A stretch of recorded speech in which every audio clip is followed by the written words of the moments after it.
Okay, so what does it mean to write and have a voice in the 21st century? Well, in our increasingly complex multimedia world, effective arguments, especially the effective arguments that we're teaching our students to write, rely on images to persuade. And as you know, this is nothing new. This goes back to the classical rhetoricians, does it not? If you recall in Aristotle's Rhetoric, Book 3, chapters 11 through 12, Aristotle describes the importance of using words and graphic images to set the scene before an audience's eyes. He defines graphic as making your hearers see things. Aristotle defines rhetoric primarily as invention, discovering the best available means of persuasion.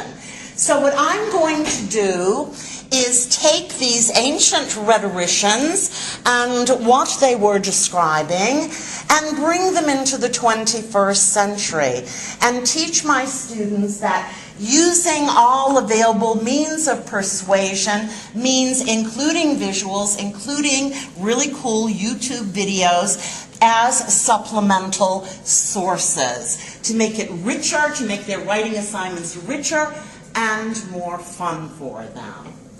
Now, I came across the term, I don't know if any of you have heard of this term, multimodal composition.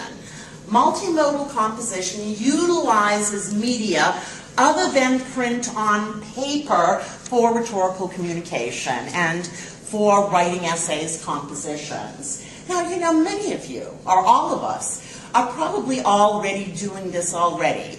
All right, we're teaching our students to use blogs, PowerPoint presentations, creating and writing about YouTube videos, podcasts, brochures that Paul was talking about this morning.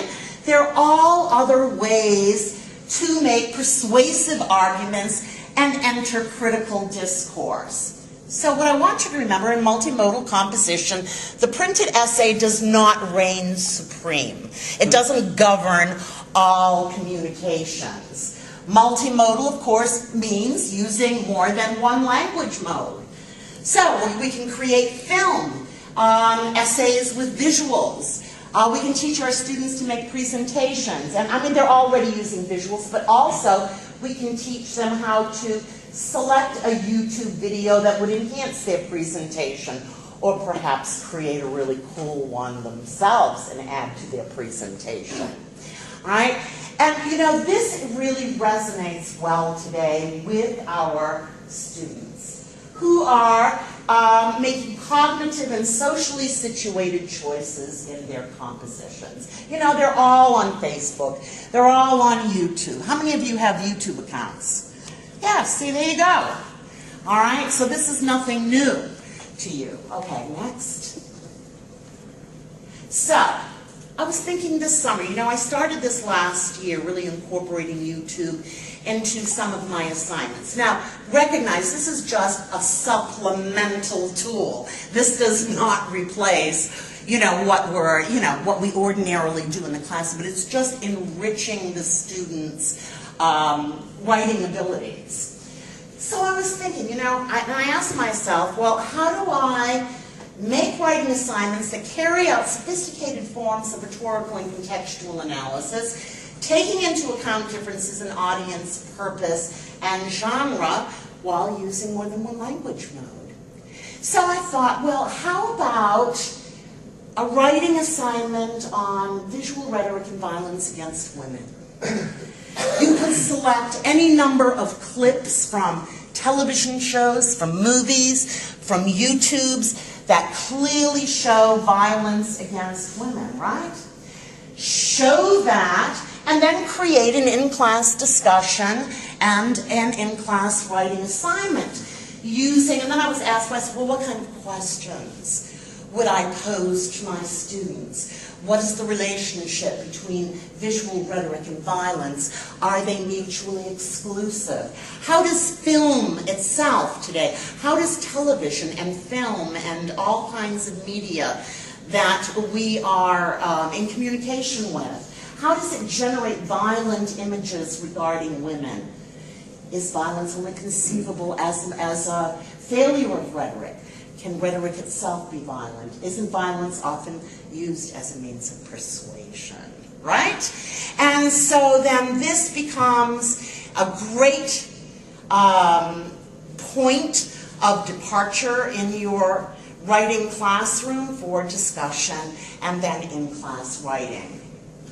I was also thinking, all right, this year, I started using it last year. I'm going to incorporate it more fully and use video sources to support research-based arguments. I know that when many of you are teaching your argument genre in the composition class, at the same time you're teaching the elements of argument, you're also teaching logical fallacies. So I thought, well, a really cool assignment would be to select some news clips from, American national news and some international news sites. Show them and then have the students do a kind of identification of what logical fallacies might be being used. And also, are these news broadcasts culturally biased in any ways? Right? Right. Okay? And then of course you can go on and discuss the fallacies of argument and ethical dimensions of persuasive communication. Then I said, well, because I like to have a purpose for everything I do in the classroom. And when you all get to know me, you know that I really do document everything. Teresa will tell you, right? Yeah, she's one of my former students.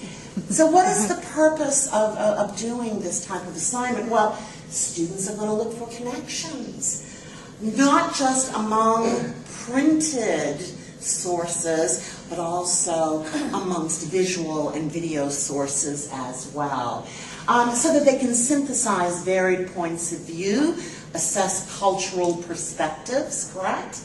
And it teaches them a wide range of rhetorical possibilities. Also, we want to teach the relationship of the visual to the textual, where students learn to read images. Remember a couple of years ago, a lot of us were using The World as a Text, which was a semiotic, it had a semiotic slant to it, right? And so this is more fully incorporating semiotic analysis. So I want to, I'm thinking of myself, I have to prepare projects that embrace academic thinking, of course, while using sources other than traditional text, right? To support my argument, support my analysis. So actually what we're doing is integrating the visual sources into the research and writing process. By the way, this is available to you, this whole thing. Just go to my Epsilon page, click on Showcase, and it's there. You can download it or view it, okay?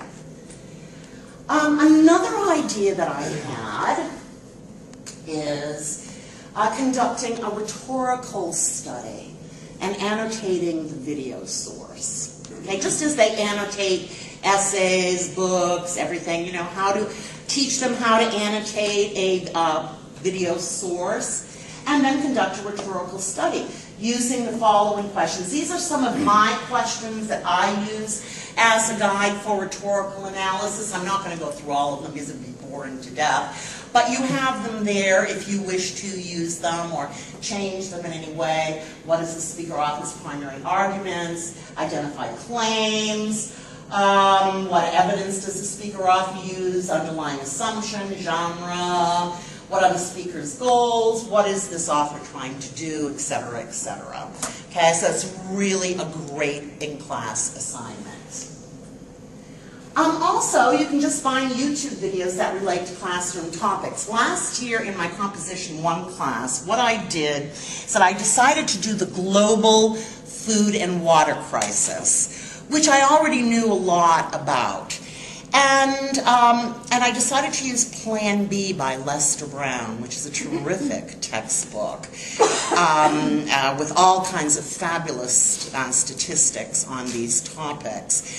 And I wanted to try it out in my classroom to see how the students would respond. Of course, at the same time, I'm still teaching the 5 genres of writing, okay?